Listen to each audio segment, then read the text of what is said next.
Yes.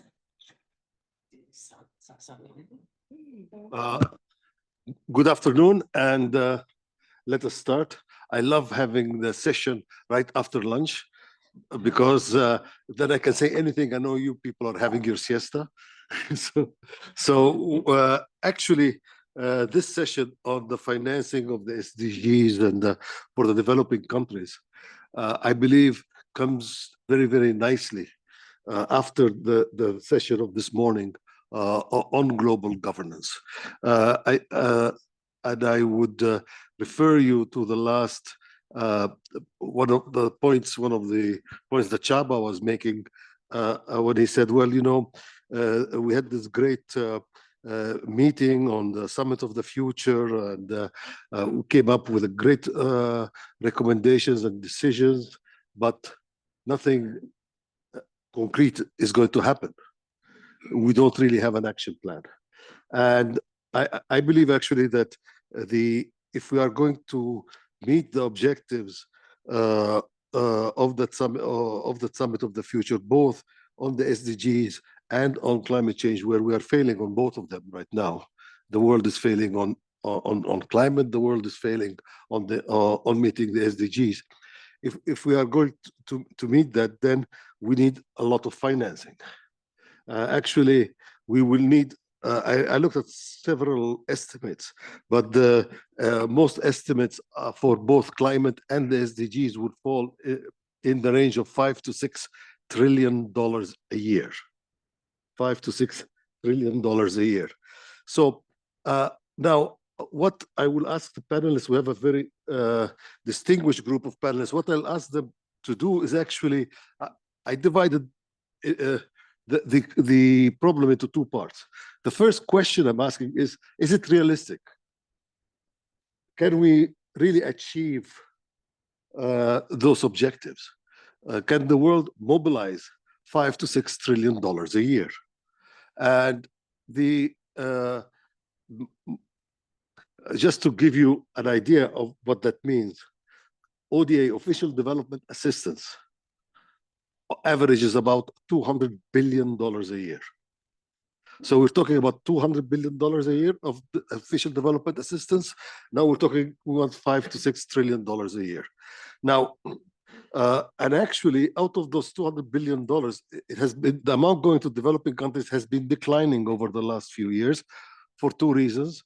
The $200 billion now include aid to Ukraine, and it also, some countries include support to in-country refugees as part of their ODA.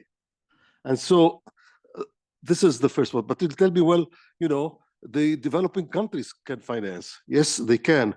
But today, if you look at what is happening in the developing world, we have a debt crisis.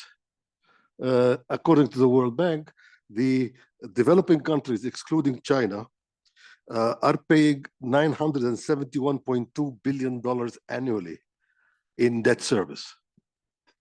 So we have an amount of ODA that's very small, cannot ever cover all of that. We have developing countries' budgets that are stretched and they are over indebted. How are we going to finance this? Private sector. Actually, private investors have been moving out of developing countries in the last 2 years. If you look at the net financing, private financing for going to developing countries, it has been negative net flows. So that is the first question. The first problem is on the money side. Can we deal with it? The second set of issues, and the panelists can talk to whatever they feel like, but the second set of issues are on the global political situation, which is, I mean, in today's world, and looking to the future, in today's world, it seems like it will be very difficult to raise the amount of resources needed to meet the SDGs and to meet climate objectives. But if you project to the future, things look actually more difficult. They're going to get worse. We see the rise of extreme right and nationalistic parties around the world. So maybe they're not interested in financing SDGs. They might be interested in financing other countries to stop migration, but not for other things. The United States is the largest bilateral donor in the world. And with the election of Donald Trump, one would expect that the United States support to development will not increase. The Europe is cutting back on foreign aid, and it's the European Commission is linking now foreign aid to its foreign policies objectives. And according to current estimates that I've seen, is that this will imply a cut of aid to the least developed countries. So some countries will benefit. Important countries will be getting more European support. Unimportant countries for Europe will get less European support. And that means that the least developed countries, the ones who need most support for the SDGs, will have a cut in their aid from Europe of around 35%. The largest European donors, Germany, France, are cutting back on their aid budgets, about more than $1 trillion every year.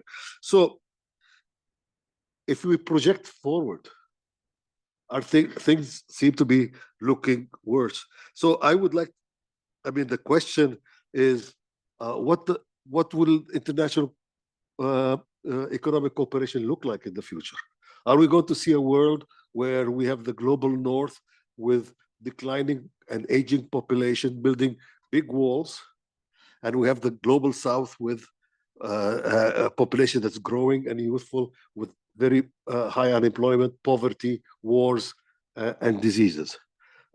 So this is how I wanted just to put the problem to you. But of course, we have such a wonderful group of panelists, so I wouldn't dare tell them what to talk about. And I will go through the list as it is presented here. So I will start first by President Rosen. Plevneliev, please, the floor is yours. Thank you, Mr. Chair. My very simple answer to your concerns and your question is yes, we can, but we need to change the approach. Now, if you look at the debt crisis in the world, you mentioned very critical numbers. I will continue to make the situation even more worse. It's not just the developing world. Look at France, look at Italy. It's a dramatic debt crisis ahead of them. And the biggest of all crises in the world might be the one of the American debt. Because today, actually, America is where Greece was as Greece collapsed in 2008. American government debt today, as debt to GDP ratio is 128%. It is exactly where Greece collapsed. And projections, not of me, but a lot of Nobel Prize winners show that Trump is going to increase the deficit. And even officially, President Biden was talking about America by 2034 reaching 150% debt to GDP ratio. And as you look at the markets today, American government bonds are more expensive than the government bonds of my own country, for example. My own country trades by 3.2%. The American government bonds paid by 5% almost. And if you look at the money for defense, you can talk about this and that, but the money United States government is right now paying to pay their debt is more than American defense budget. It's reaching $1 trillion. So that's just the beginning, because it's going to get worse. But actually, I truly believe, even keeping in mind that everybody is diving into a huge financial drama in the next years, and there is no good news, not talking even of countries like Japan, for example, which since 20 years is in a severe financial crisis, which basically led to a situation that Japan isolated itself heavily from international investments and markets. So to make the long story short, yes, it's going to be like that. But why? Yes, we can. We can if we change the approach. And changing the approach means that we shouldn't think about funding the SDGs, funding the green transformation, just as a kind of a process where the governments are taking money and spending money on certain projects. This is very wrong, is not helping us, is not a solution. The way governments should work and address is a smarter, more smarter way and more sophisticated way, where governments just don't lend and spend money, but think about creating a market. And if you think about creating a market in Africa or on the Balkans or in Asia for green technologies and transformation, you can do it. And there are very good examples on that, but it needs a smarter government. Second, what it needs, it's changed the approach because it should not be local. It should be regional, at least. Global, very difficult, but regional.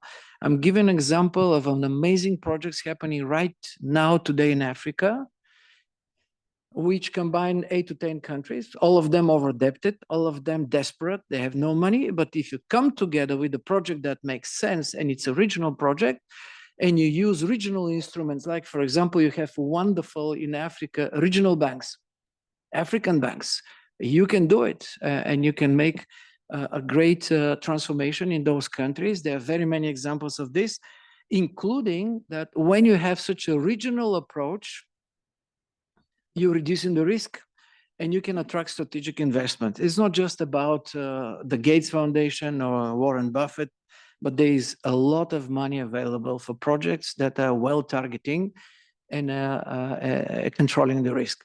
But here is where the European Union, the United States, should step in, international financial institutions, and I will close on that, being smarter enough, not just giving billions, but using the billions as a platform to multiply, which means that, I'm just giving an example. Imagine you have a cross-border project in Africa for water management, for example, or for energy efficiency, for example, or introducing new whatever solar for the households, or energy efficiency in households, which in Africa is a very big issue. So imagine this project is going to be organized of certain countries together, is going to be backed up by a regional African bank, and is going to be backed up by the European, for example, investment bank, not by giving money, but by giving guarantees to the private sector to step in. Because it's not about 6-7 trillion today, the private sector runs hundreds of trillions of dollars. And by the way, some of the most attractive today and well-run private sector, huge trillion-dollar funds, exactly infrastructure funds. But just we need to talk to the private sector. We need to create the right structure together, and we will succeed. And there are very many such examples of success. So that is why I would appeal to the governments, not just to wait for somebody to give them a bit of money and to complain, to be proactive, come together, bring projects that make sense, integrate the private sector, integrate the donors in a way that makes sense. It will work. Thank you. Thank you very much, Mr. President. And I actually think I agree so much with what you said that I would just like to repeat the 2 or 3 points that we do need to change the approach. Whatever we're doing now is not working. We do need to focus on creating markets rather than governments doing things themselves. We do need to develop more a regional approach and, of course, to provide more guarantees for private investment. So thank you very much. And right away, I'd like to move now to Prime Minister Muscat. I don't know whether I am as eloquent as Rosen in saying all what he has said, but definitely the picture that has been painted is bleak and with too many problematics. I prefer a more piecemeal approach because I think it's obvious that in our lifetime, all these problems will not be solved, unfortunately. And I'm one of those who believes that we have to do what we have to do and what we can do. So 2 points. I look at the main untapped potential, the private sector, and I don't mean FDI, because I agree with you that there is a net outflow of FDI from developing countries. And it's a direct result, definitely, of the increasing both tariff and non-tariff barriers in the developed world. When I think of the private sector, I look more on the points of public-private partnerships, which are a main tool which is grossly unused, both because of the lack of know-how, or mostly because of the lack of know-how, both from the private sector and the public sector. I must say that the more you look at examples of PPPs, the more you see failed examples rather than success stories.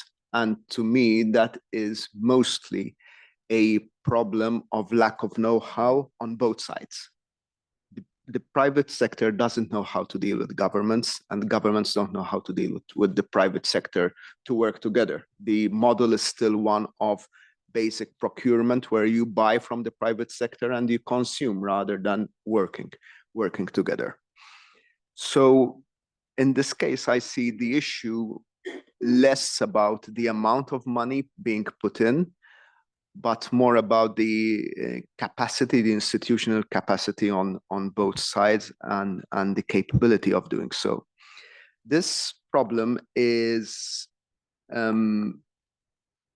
really exponentially, it grows exponentially when it comes to SIDS, to the small island developing states, some of which are as small as basically this building. When it comes to the population, the population of this building is as large as some of the SIDS. So one cannot expect them to have the institutional critical mass to manage the funds that are being thrown at them. So I see this as a big issue.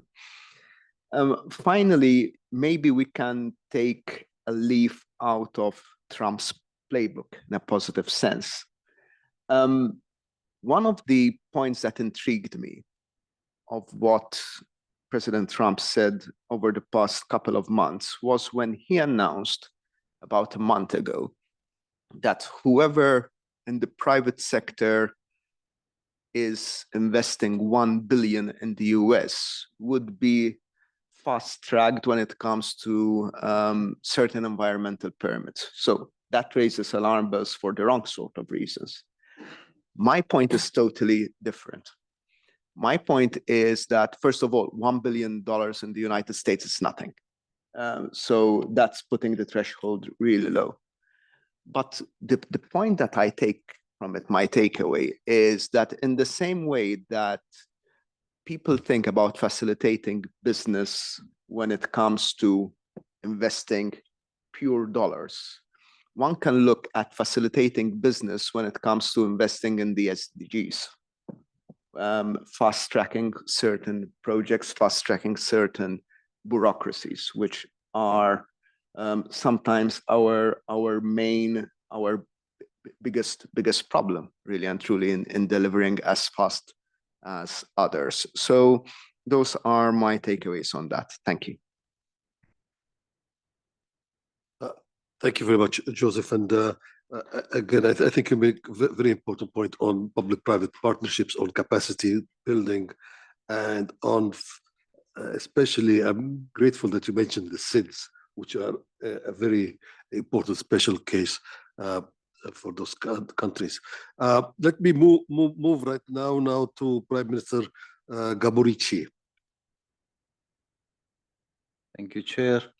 I'm also the believer of the peaceful, finding the peaceful solution, and that's why I would like to talk about the sustainable development from the perspective of the analysis of the inequality between people, inequality between nations, and inequality between countries. We talk a lot about reducing inequality, but when we are to act, we fall very short. The world built by people is, according to my understanding, overloaded with inequalities that are basically creating us obstacles in having a fairer, safer, and a world with a social economical approach that is better with the environment or friendly to the environment. At the same time, we have a lot of international organizations where every country has to have a voice, but we still haven't addressed the deep inequalities between the nations. As Madam President Vike Feierberga mentioned today, for many countries it's so much difficult to develop themselves without having the goodwill from the big countries or from those that are stronger or wealthier. We try to turn everything into tools. At the same time, we don't use these tools in order to help or to grow. So when I'm talking about tools, I'm talking about financial resources, and not every country has the same access to the financial resources, or for some of them, the financial resources cost is higher than for others.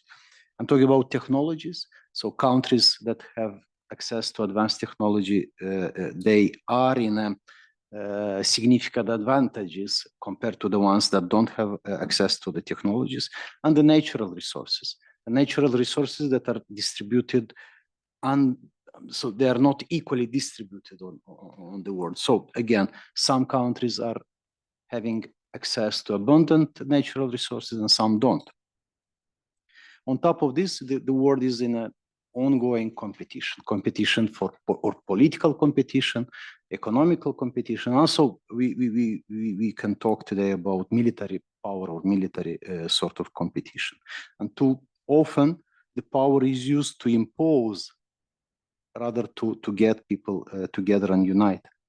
And competition is something that divides us into them and us, or into good and bad at the same time. It's also influencing our decisions and sometimes drives the decisions rooted by pressure, by attack, instead of respectful dialogue and finding the unifying compromises. Imagine how much energy today we spend in all this competition all around the world. And if that energy, time, resources would be redirected, I think we will be able to ensure a better sustainable development for everyone, at least a better one compared to what we have today.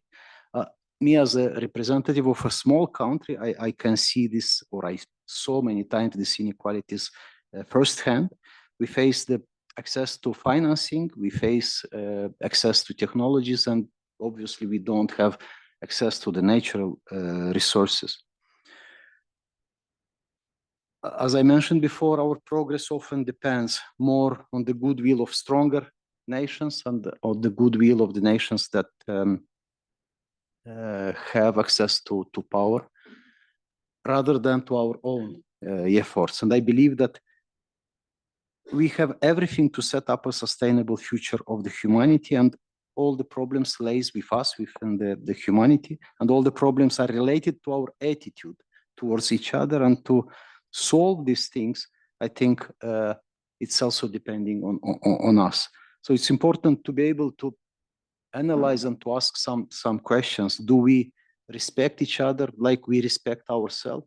Are we ready to react the same at the challenges of others, like we would see as an urgency to react at the challenges of our own? I believe reflecting is important, and I understand that what we can do individually or what we can do as a nation is so important to address the inequality. I think from the reflection, we have to move to the actions, and in the list of actions, I would put the priority on the building the partnership, building the foster dialogue. Also, we were talking about building trust today, and how to prioritize the fairness over the competition. And I think working together, regardless of the differences among us, something that would help us to create a world where equality is not just ideal, but a reality for all of us. And the responsibility lies on all of us, especially on those that have access to power and those that have access to influence or have much more influence. We have to lead with courage, with compassion, with commitment in order to achieve the sustainable development. And that should be done only by putting the hands together and doing all together. I think that's the way to create for the future the opportunities, the fairness, and the hope. Thank you, Chair. Thank you very much, Chiril, and thank you for raising, using the word competition, because I'm going to put a question. Maybe we go back to the floor when the panel is at the end of the panel. I'd like to hear from you. There is competition also between the big powers that is increasing now. Will that, I mean, between China and the US, and I saw it when I was covering Africa for the World Bank, you find the Chinese financing a project, the Americans want to finance another project. Are we going back into this kind of Cold War situation where, and how will that impact development assistance? Now, we are lucky to have with us Reza Aliyev, who is from our own NGIC. So Reza, the floor is yours. Chair and Your Excellencies, thank you for giving me floor. And it's a really important and close to my heart topic of financing and the SDGs. So I just wanted to share some thoughts about the financing of the SDGs, and especially as of next week, I think we'll be living in quite an interesting world, if I may say so. So when we think about the SDGs, the time is ticking, and we're past the midpoint of the SDG timeline, and the urgency to scale up resources we're all talking about. And Mr. Chair, you mentioned, is it realistic to do that? So I want to kind of focus on, I know Madam Nanli will focus on the FFDs, the Finance for Development, and some really interesting slides there. But I want maybe small thoughts about the FFDs, so Finance for Development, is that it is an important part of mobilizing finance, not only from the governments, ODAs, that official development assistance, but also from the private sector and from the domestic funds. But in order to do that, the tax system of the country should be fixed, so there's no tax evasion. The capital flight should be, hindered, and there's a lot of unsustainable debt levels. We mentioned the $572 billion of debt that every year the countries are paying. So I think the system is not really working well from there. But I want to focus on very briefly on the official development assistance part, because it's worrying. Just 2 days ago, I think I live in the UK, and 2 days ago, UK said that they will be reducing their ODAs to 0.5% of their gross national income. You say Germany, everyone's backtracking from that, and I think in the post-Trump era, it will even be more, let's say, selfish in terms of the governments. But the numbers of 223 billion, which was quoted of ODAs for 2023, when you look at it and kind of separate the Ukraine assistance, actually, even though it's risen in terms of the full scale, but if you take the Ukraine part out and the kind of domestic refugee part out, it's actually gone down. The Africa support to Africa has gone down, and when we say where can we find those up to $5 trillion, there's a very simple solution, which is already the world found, was to allocate 0.7% of your gross national GNI, gross national income, to the to help the sustainable finance and financing the SDGs. But the average has been 0.3%, which is more than half less. So when you look at the countries list, there are only 3 or 4 countries, probably 3, that have reached the 0.7 or surpassed that. So can we fix that? How do we fix that? And that's where the political will comes in, right? And I think when you look at the low-income countries, the LDCs, least developed countries, only 16% of the full ODAs have gone allocated to that. So I think we need to really rethink how ODAs can catalyze larger flows of finance, and beyond direct funding, how can you use strategically to de-risk investments, as President Plevneliev was saying, how we can leverage private sector contributions of trillions and trillions of dollars and strengthen the institutional capacities in developing countries. And when you look at it from the changing patterns of climate finance, I've been part of the private sector looking at the investments into the solar and wind and renewables.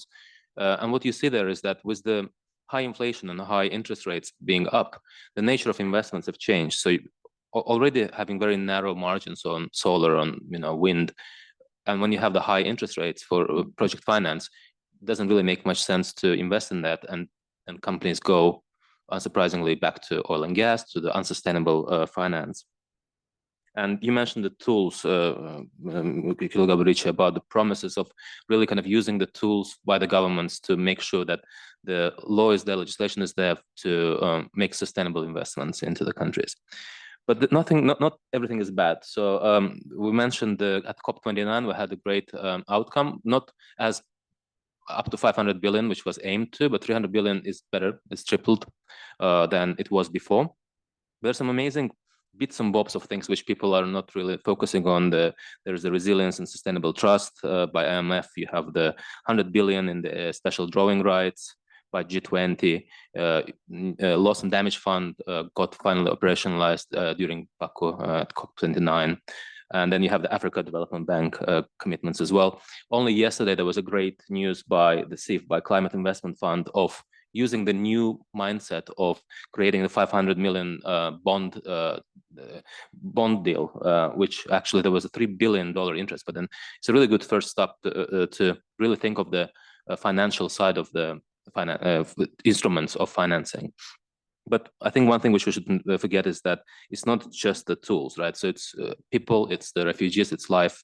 And I think there is a hope to make that 5 trillion per year happen. And I think that hope is backed up by three factors. One is the innovations in financial instruments, which I mentioned with the World Bank. There is a digital revolution that's happening, which offers opportunities to improve the transparency, for investments, efficiency, and the financial inclusion. And there are some great initiatives, like the Bridgetown initiative, which was kicked off by SIDS and by Mia Motley, and some other very, very interesting and good progress that is happening. And I think one thing which we will be focusing on also this year during the Baku Forum, it will be also definitely be financing into the SDGs for developing countries. Thank you. Thank you very much, Reza, and especially thank you for ending on a positive note, that we have hope. And I actually agree that our hope should lie on financial innovation, that we need to find new approaches and new instruments. Now, we are very lucky to have with us today Nanli Collins. Nanli is a director of UNCTAD, and I have actually asked her to speak at the end, because she is the most knowledgeable person among us all about this issue. So I thought if she spoke at the beginning, we won't have anything to say. But so I asked her actually to round out the discussion, and maybe I think you have also prepared some slides. Nanli, please. Thank you very much. And it's really great to see many familiar faces today to continue the dialogue we had in Baku, where we had an in-depth discussion on how to leverage private finance for energy transition. And many of these issues, from market creation to de-risking, are all discussed and debated in Baku. And then we're looking forward to working with the presidency to advance this agenda in preparation for the financing for development fourth meeting in Spain end of June this year, where heads of state will gather together. This is after 10th year, right, in Addis Ababa, since Addis Ababa, where we're gonna review the progress, or have actually made progress, or actually falling back, right? So these are the key topics we're gonna discuss. And I think the panelists have really touched many perspectives, from public to private, to trade, investment, and some of the structural issues, transparency, fairness. So I think it's really a comprehensive discussion. So our research team has put together this PPT with some interesting data. So I want to go over some of these trends, and then to also, because UNCTAD is known for data, so we have to present you some data as the basis for really policy recommendations taking to Spain this year. So 1 minute introduction on investment and enterprise division. So here we are the focal point in the UN in investment and enterprise development. So each year we prepare the World Investment Report. So that captures the overall investment trends, global, regional, country data. So if you're interested in investing in any particular country, there's all these data on overall macro situation, as well as the kind of the database for investor-state disputes, and if the new policy measures, incentives, it's on our website. So I personally, when I took this division leadership, I thought this is a hidden treasure, because not many people know about these tools we have, and it's all public goods, right? And let me also make an advertisement. We will have a World Investment Forum this year in October. So welcome many of you to, it's our, every 2 years we bring the leaders across public and private sector to discuss the important issues in investment. Next page, please. So next page, please. If we look at unpacking these issues from public resources to, we already discussed this, but in the context of the SDG achievements, we're not seeing many progress. But I think we're now facing new challenges as the debt crisis. We actually just published a report on world of debt. That actually clearly outline some of the issues you mentioned, Japan, US, but I think the developing world is even facing a much deeper crisis. We'll discuss that in a little bit. Next page, please. So if you look at the long-term trends, since the financial crisis, the GDP has been growing every year still between 3 to 5% globally. Trade has been growing 3 to 8% annually, but investment has not. On FDI side, it's been staggering since 2008. And then our data from last year, next page, will show you that it's even in the dropping stage, right? Last year and this year, we're gonna launch it next week in Davos, our latest forecast, summary and forecast for next year. So for 2000, this number, you see 2% drop, huh? If we take out the conduit, where the money flow in these conduit centers, it will show a 10% drop. So we're facing a very challenging situation in terms of the investment agenda. And then this year, we will project a 5% drop and even a 17% drop if we take out these conduit economies. So this is really a serious challenge we're facing. I will not go into details on these M&A, cross-border, and greenfields. The data will be available for you, so you can take a look if you're interested. Next page, please. And this is where we just discussed. While aid is not really, it's staggering at $200 billion, but it's still essential for LDCs. If you look at the composition of these aid and different financial flows, LDCs still largely rely on aid, which is the yellow box, right? 40% their resources on aid. But for developing countries, we are seeing 50% of the financial flows on investment, right? So aid now only counts 12%. If we can really develop smart strategies and then provide de-risking support and working with MDBs and private markets, maybe we can continue to grow this space and bring in more investment into developing economies. Next one.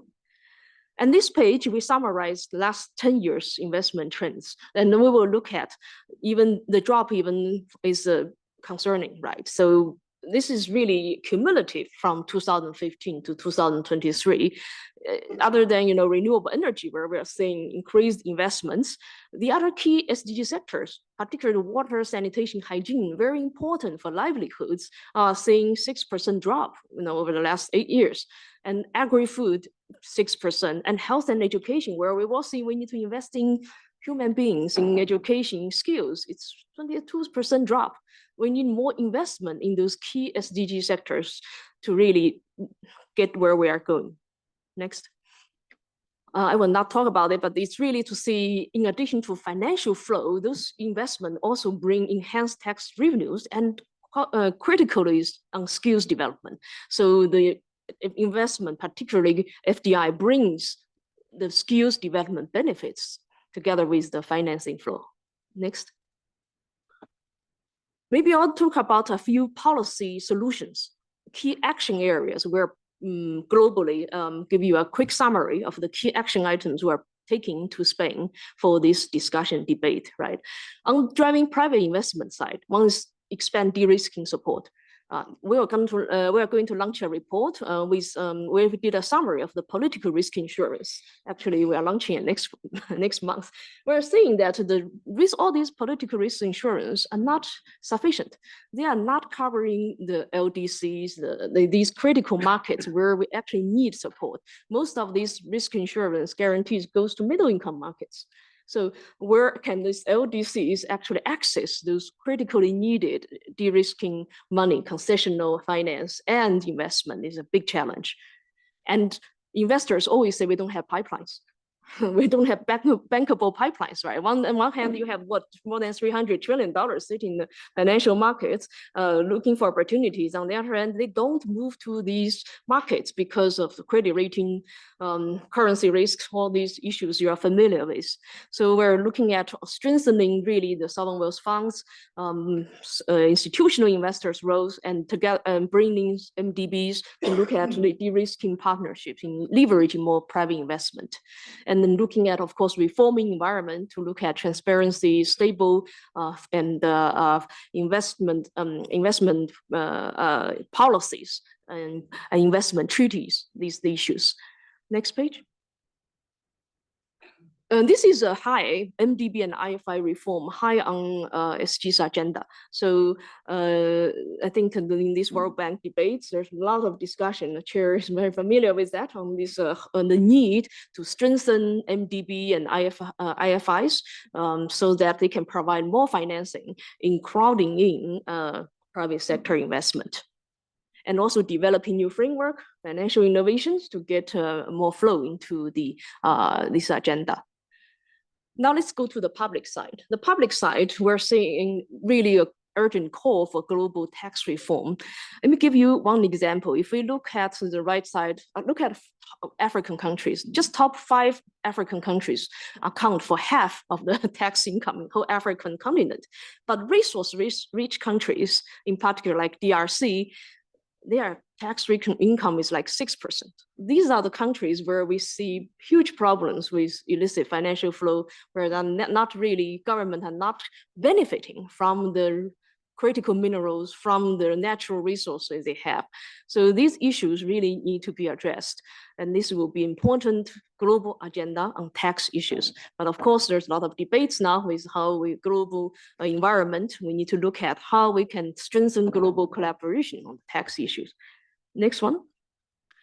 And this is preventing leakage through IFIs. Again, just very interesting number is that the illicit financial flow outflow from Africa is actually bigger than ODA they are receiving. I think this is really a high contentious debating point globally, is that on one hand, we're seeing the global, the donors are providing these resources, but if you look at ODA, it counts 80%, but they actually illicit financial flow is bigger from Africa. So they said, if it's not that we don't have enough financial resources, it's a change of paradigm in how we look at issues. If the governments can really look into these strengthening public revenue, curtain illicit financial flows, the money is there.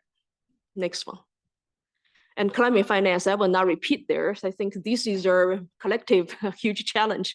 And I just want to point out, adaptation still sits very low in this overall picture. We need to really get more financial flow into adaptation finance. And then next page. This is where we need to talk about is the debt issue, right? So there are a few issues. One is that the cost of rising interest payments is so high. It is really causing huge challenge for developing countries. And next page, we will show you the actual number. Very sad. We would see globally, we have 3 billion people actually from 2015, but now it's 3.3 billion people living in countries where they pay more cost of debt to service debt than they can put in their education and health. So these debt servicing issue and debt relief issue has become really a key agenda at G20 as well. So this is one of the global challenge we need to address. And then again, this is global financial safety net and crisis liquidity. This is very much a debated issue at IMF World Bank to establish this crisis liquidity. I mean, this was what happened during COVID time, and we need more of those measures to help countries to combat and live through those crises. Next one. I will just summarize some of these key international financial architecture reform issues in SG's call for actions.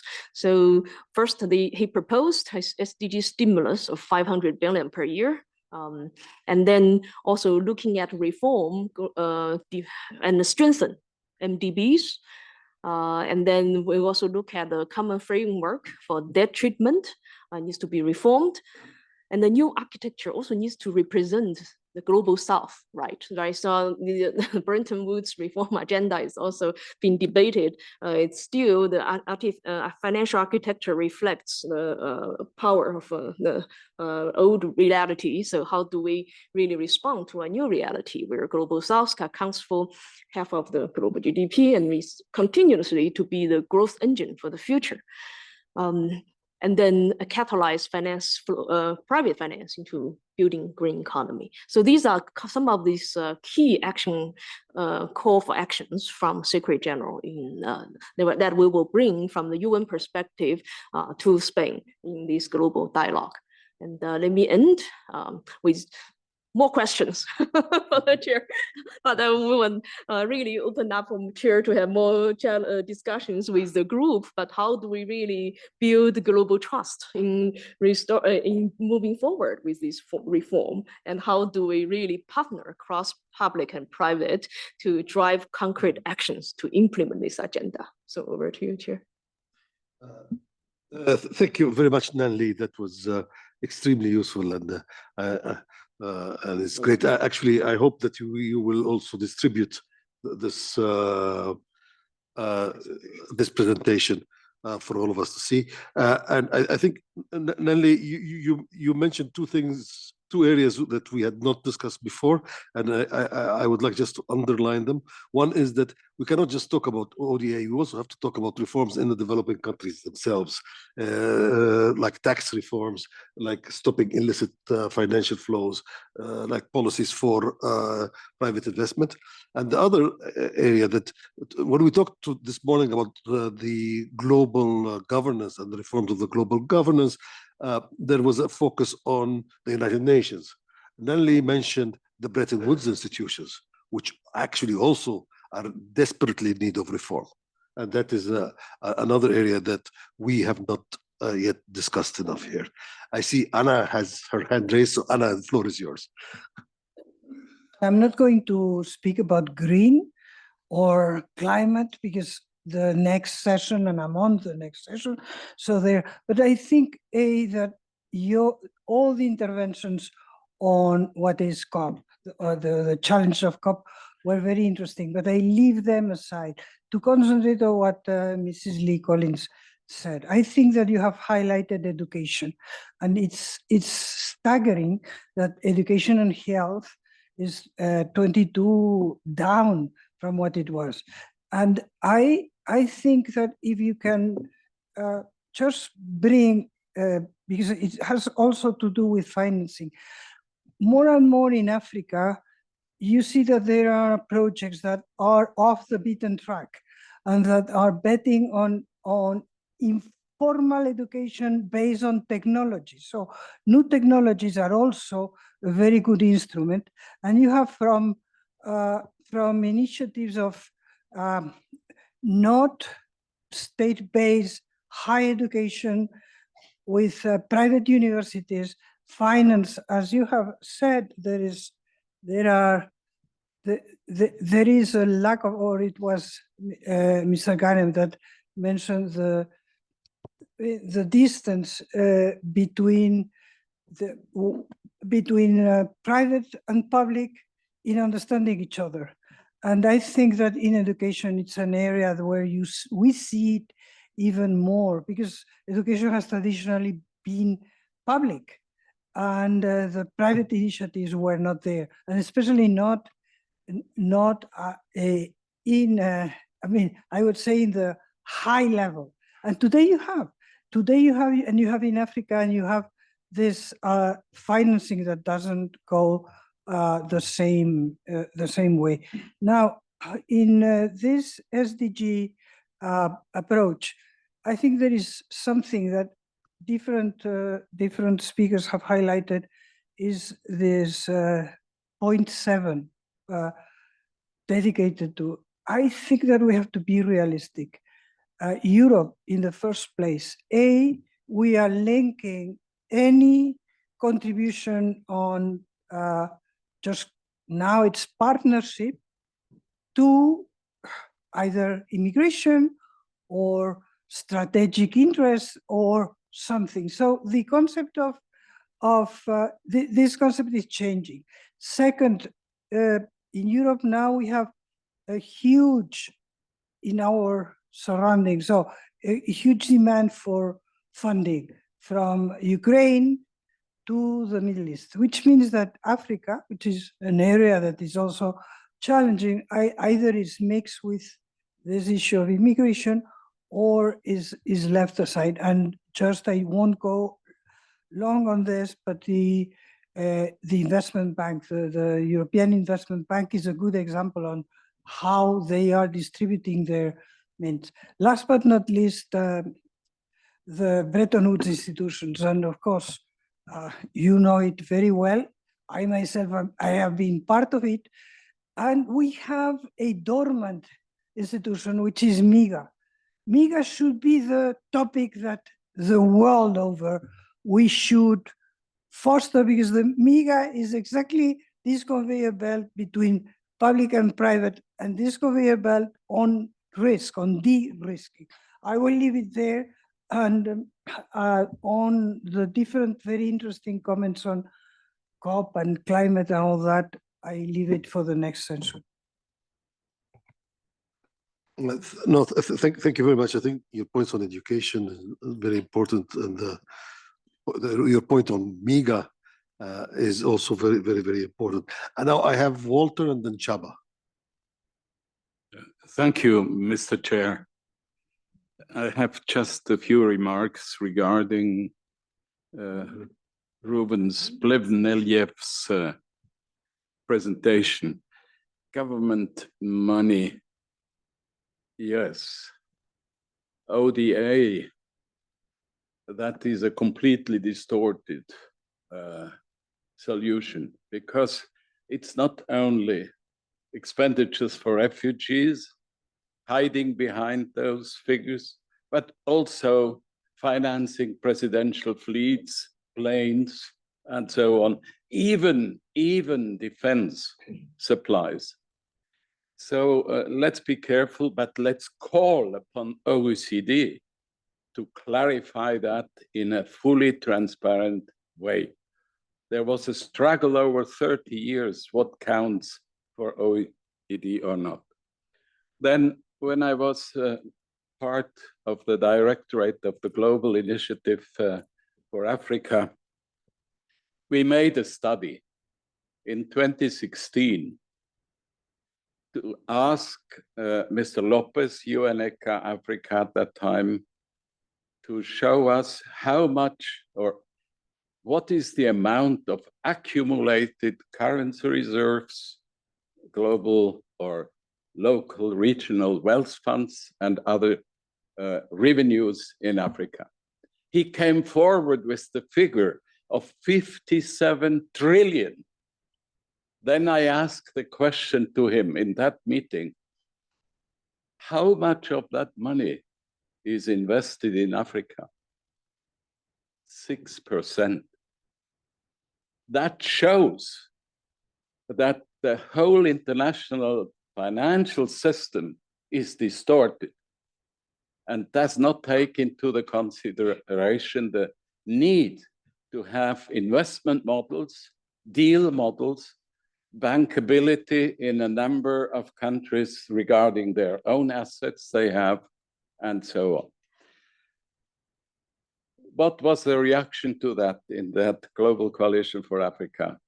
We were requested not to publish that study because we would distort the opinions in European and other parliaments regarding ODA. But another issue, there are hardly bilateral institutions offering social venture capital. Many private sectors, even in PPPs, they don't want to lose money upfront. So you have to find vehicles with part of social venture capital coming from government or other sources, or foundations, and then create deals. But I made a study on 110 social investment funds in Luxembourg and Switzerland. Only 4 of those 110 funds really spent money in developing countries. All the other money was spent in the US, in France, in Germany, in other countries, in East European countries, where it was safer or better guaranteed.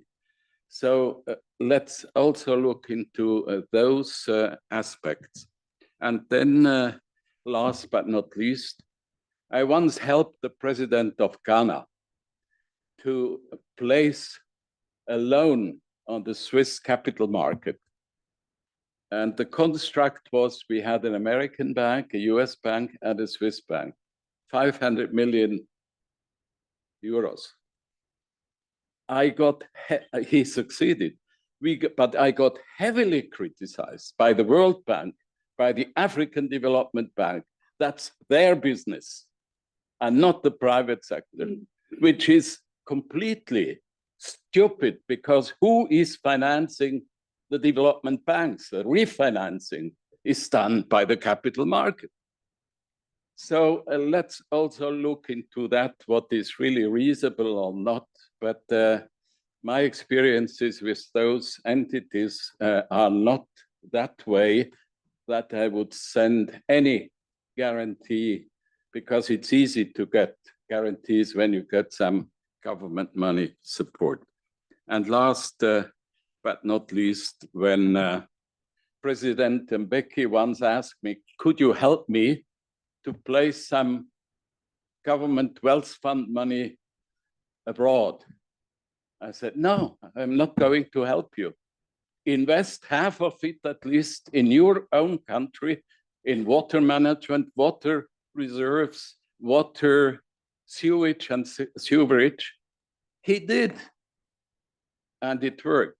So it also shows the problem he had to get refinanced then was that there was in many countries no kind of sub-sovereign lending possibility. In Switzerland, cantons, cities were only able to go to the capital market in the late 60s, beginning of the 70s. And I was then as youngster working in that old pension investment fund. When I proposed that we invest in Switzerland to develop the infrastructure quicker, instead of investing money in the real estate and pushing the prices up, they all laughed at me. But then I got requested to make a proposal half a year later, and we invested at 4% at that time in the 70s, early 80s, in those funds for 15 years for municipalities and others. So the issue of sub-sovereign lending, that means that the national governments give the competence to provincial governments or even to others the possibility to make their asset bankable so that they can do lending and they would not depend on those grants and sometimes undignified way of behavior of those who play the big piano and don't know what the others want to hear. Thank you. Thank you very much, Walter, for this very short intervention. But it was a very, very good and useful intervention. One point, though, that struck me, since you mentioned Ghana, I'll tell you an anecdote. 3 years ago, 4 years ago, I was in a meeting with the Minister of Finance of Ghana, who was very, very happy because he had just sold Eurobonds. And he told me, "Oh, I'm so happy! I just got, I don't know, $100 million of." And I said, "How much are you paying?" He said, "Oh, 6%." And I said, "What is the rate of depreciation of the CD against the euro on average every year?" So maybe around 10-15%. So I said, "Your real cost is 16%. Is there an investment in Ghana that is bringing you a rate of return of 16%?" And of course, there is not. And so I was not surprised when last year Ghana had trouble repaying its Eurobonds. So there is this issue of the cost of borrowing and the return of investment. We should not just maximize the lending to some of the countries. Chaba. Very much, Hafez. I fully agree with all the notions, what we have heard already, and a couple of quick notions. Sometimes we fall a victim to our own language and use of expressions. Let's make it clear: no one is going to finance SDGs. It has never been. SDGs, I can tell you, because I was co-chairing the intergovernmental negotiations who produced SDGs. SDGs were produced to make a global vision of transformation. And no one is going to implement a global vision in a certain country or county or a company. It should be translated into national realities, priorities, level of development, and so on. But to your information, more than half of the member states of the United Nations until today, in the 8th year of the implementation of the SDGs, have no national plan of sustainability transformation. The second is budgeting. When you talk about money, there is a kind of perception in our minds that we do the business as usual, and if we want to make a sustainability transformation, we get some extra money on the top of the budget, and that extra money will make the trick, which is wrong. It will not make the trick. The trick only can be made if your budgeting system is going to be transferred and made more sustainable. The next, I was very happy to see that we are talking about investments.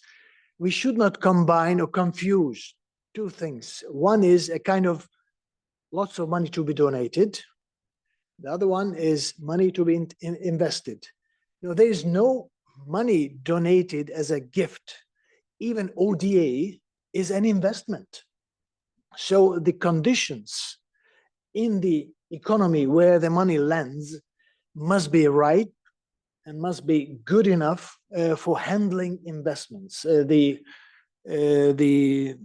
regulations, the institutional setup, the arrangements must be supporting investments in the given country.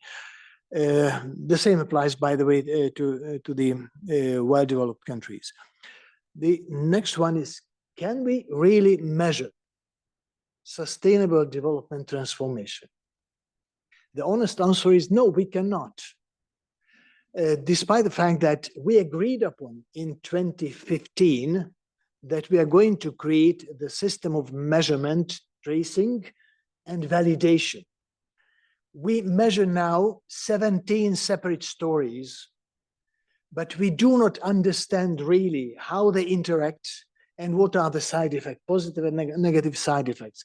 Therefore, the picture what we have about the transformation is very, very non-transparent. And last but not least,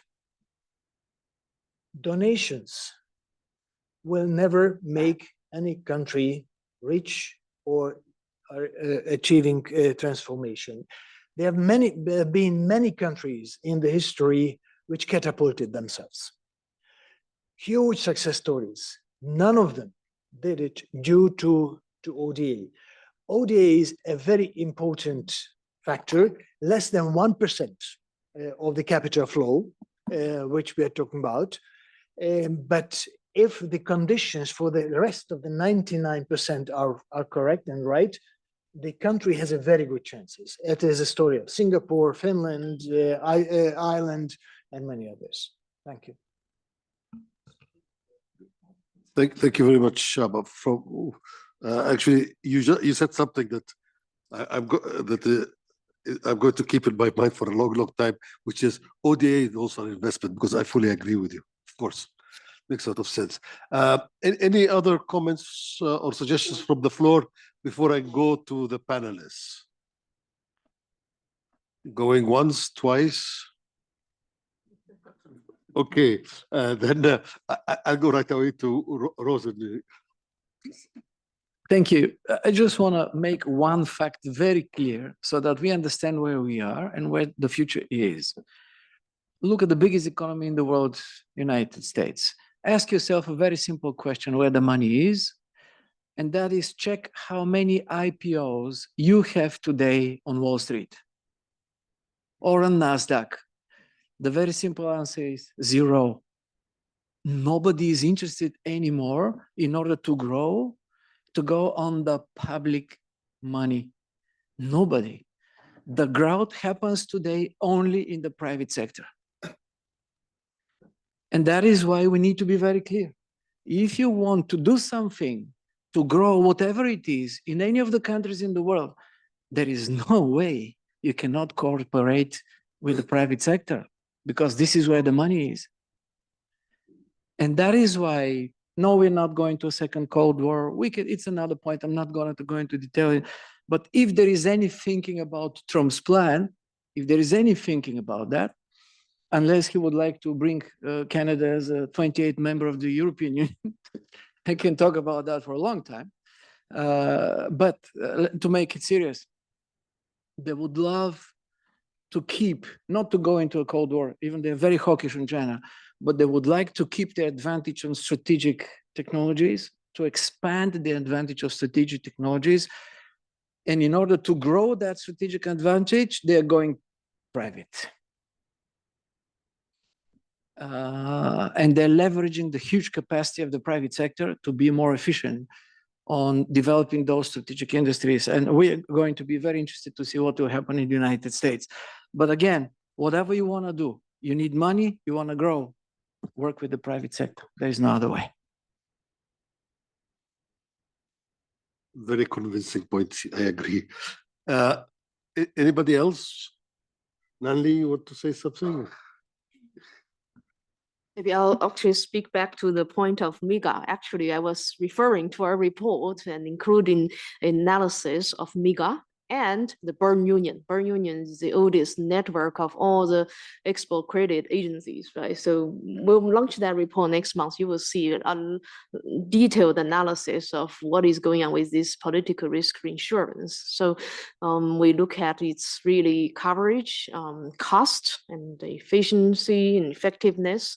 So it's really revealing from the finding, but I can already say so now is that a lot of effort is needed to do more. Actually, I think the MIGA also needs a push to actually go into the riskier markets where they consider, right? So, and then also the cost of this product is still quite high. How do we really make it more affordable for the so-called risky markets, right? For the frontier markets can also benefit from these products. And so I agree with you, there's really a lot of work MIGA can do. And also the whole, the Bern Union, actually the Bern Union president appreciate this report. They opened up their database for UN. They never done that before, but now this time they are really collaborating with us to see how we can also drive change in this industry. So we will also bring this discussion in FFD. And then other comments on is subnational lending. Actually, have not discussed a critical issue is local currency lending, right? So how do we reduce the cost of capital? This is a big discussion. And then in this year's G20, South Africa is the chair, and they have already put together a commission to study cost of capital in addition to all the working group. So this will be an important topic to look at the borrowing cost and the cost of capital and all these, how we can really collectively collaborate to drive this agenda forward. And again, another topic we discussed is on top priority of South Africa as chair of the G20 this year is really to revive investment to Africa, building on 2016 Germany's presidency on the compact with Africa, right? So since that time, really not much investment has really gone to Africa, constantly less than 5%. It's usually around 3% on the average basis. So, but they have the critical mineral, they have all these natural resources, they have the youngest population. Let's not forget the young age of the population on the continent. They have a lot of assets.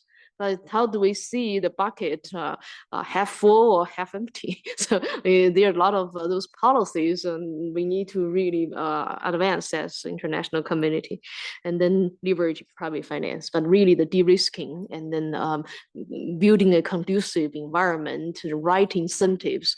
We also debated end of last year at OECD with the OECD investment community meeting to see is industrial policy back, right? So what type of industry policy incentives we should advise country to put in place and not eroding the tax, right? So because constantly governments give a lot of tax free incentives, right? But it's really not helping them, and they are competing on the same dimension in terms of attracting private investment by compromising the public revenue. So what type of right incentives they need to put in place, right, to strengthen their, to build a better environment for business and investment. These are the issues we need to do more. Thank you. Thank you, Dalia. I don't know, Chiril or Reza, you would like to respond to anything that was said? Yeah. I think it's not all about money. It's about changing or transforming ourselves and taking, the mentality.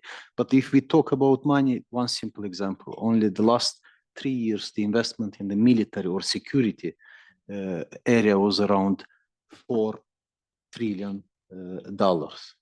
So there are resources on the earth that can be redirected for the real important items.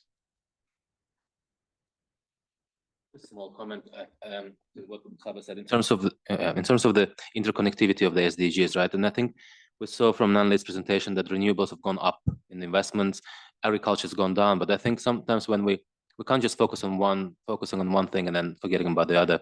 Very good example is for solar, for onshore wind, for even biofuels, you need land. So we have massive problems with food, which is one of the SDGs. But then on the other side, what do? Do you use the biofeedstocks, etc.? So I think finding the right balance there will be quite challenging. And I think talking in echo chambers it's not only about money, but I think it's also about talking to the people as well.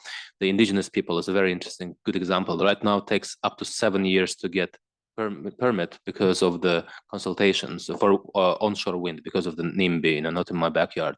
So I think bringing indigenous people in, bringing the communities in to the discussions is also kind of double-edged sword, because it brings the inclusivity, it brings the people into it, at the same time makes much more timeline, which we don't really have, much longer than it needs to be there. Thank you. Thank you very much. My conclusion from all of this is that it is a big problem. Okay. And that we need to find some innovative solution to it. Interesting. Big problem, big solution.